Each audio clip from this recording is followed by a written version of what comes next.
And here to talk about the issues of healthcare and tax cuts, Larry Haas, Senior Fellow for the American Foreign Policy Council.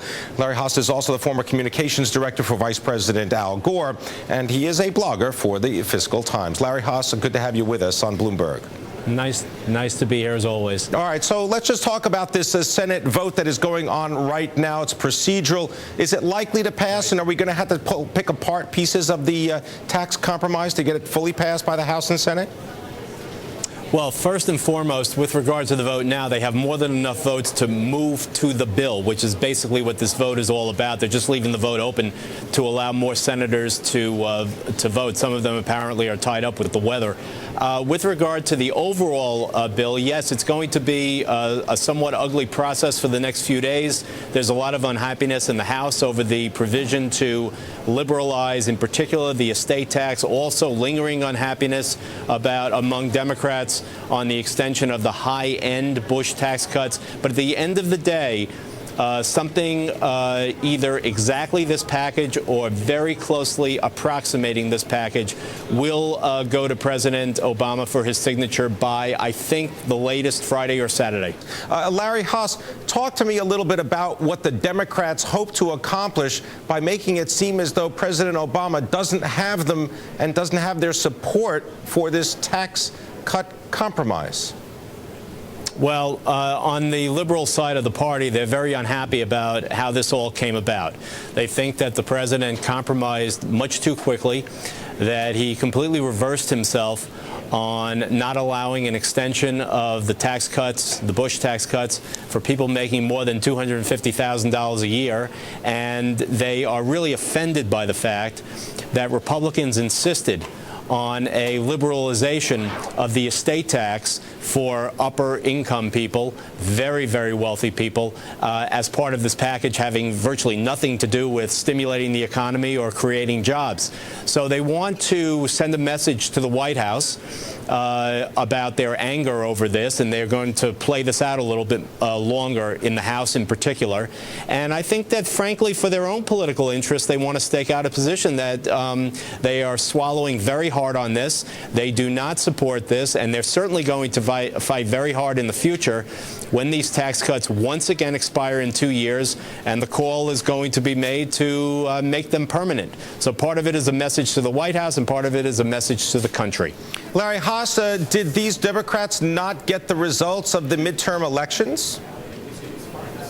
It's not really a question about that. I mean, let's face it. With regard to these midterm elections, there's great unhappiness in the country about Washington in general, about the state of the economy in general. But Democrats do not believe, and many Republicans, frankly, do not believe, that the vote in November was an endorsement of a particular Republican agenda. Many Republicans have been quoted on this, by the way. There is really a sense that what the country was sending by way of a message to Washington was, we don't like the results, we want things to be different, we want more jobs, we want greater economic growth, and we want an end to the bickering.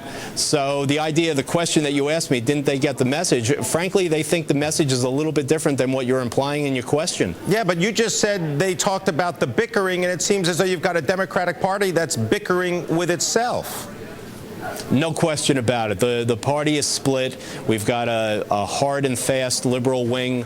We have moderates, many of whom lost their seats, by the way, this November because they were running in marginal districts, who feel that the party, for its long-term interests, needs to move to the center. So there's no question. Your point is well taken. And frankly, what they see in Obama is someone who really has not staked out a consistent position either on the left or in the middle. He is in many ways kind of an undetermined figure, even 2 years into his presidency. I mean, look at the fact that liberals are unhappy because they think he compromises too much, and moderates are unhappy because they think that he's too liberal. So it's a rather strange situation. But your point's well taken. We do have a Democratic Party that is very much at cross purposes with itself. Larry, could you also make the case that if you annoy, just about everybody, if liberals aren't happy with you, independents aren't happy with you, and let's say Republicans aren't happy with you, you must be doing something right because everyone's unhappy with you? Well, that depends on a lot of things. Certainly, that was where President Clinton wound up as he moved to the center after the disastrous 1994 midterm elections. But, you know, the bottom line in politics is pretty simple. Is the country moving forward?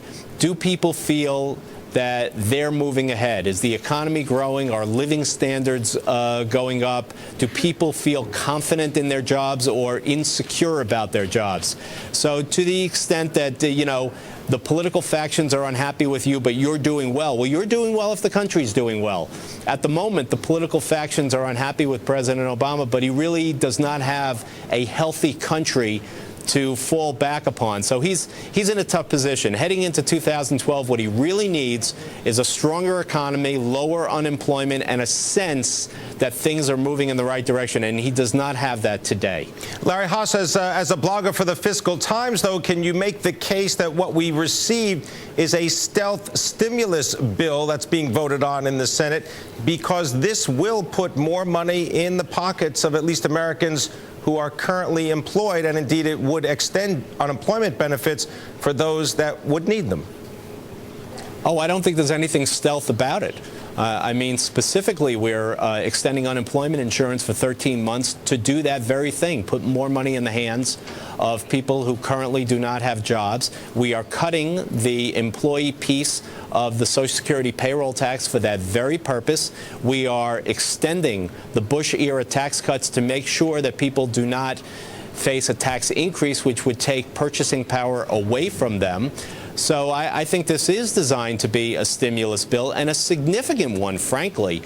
If you add up all the cost, it's $900 billion. Now, of course, that's a little deceptive because that includes the cost of just merely extending tax rates for all American households where they are right now.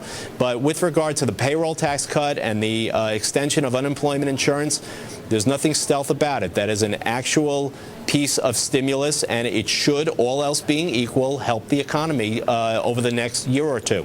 Well, if that's the case, then won't the president be able to take credit for crafting this compromise, and he'll be able to hold that up to the Democrats who opposed him and said, look, this thing is starting to work, get behind me on this? Absolutely. And frankly, if the economy is growing in 2011 and heading into 2012, their opposition will ease and they will rally behind it. What they feel they have, however, is a situation where the economy is in a very rough patch right now, and a tax bill that has provisions that they really feel are unjustified. The ones I mentioned before, extension of the high-end tax cuts and an easing of the estate tax, which seemed to come out of nowhere and has almost nothing to do with the issues of stimulus and job creation that are on people's minds right now. All right, I want to thank you very much, Larry Haas, joining us as the blogger from the Fiscal Times, also former communications director for Vice President Al Gore.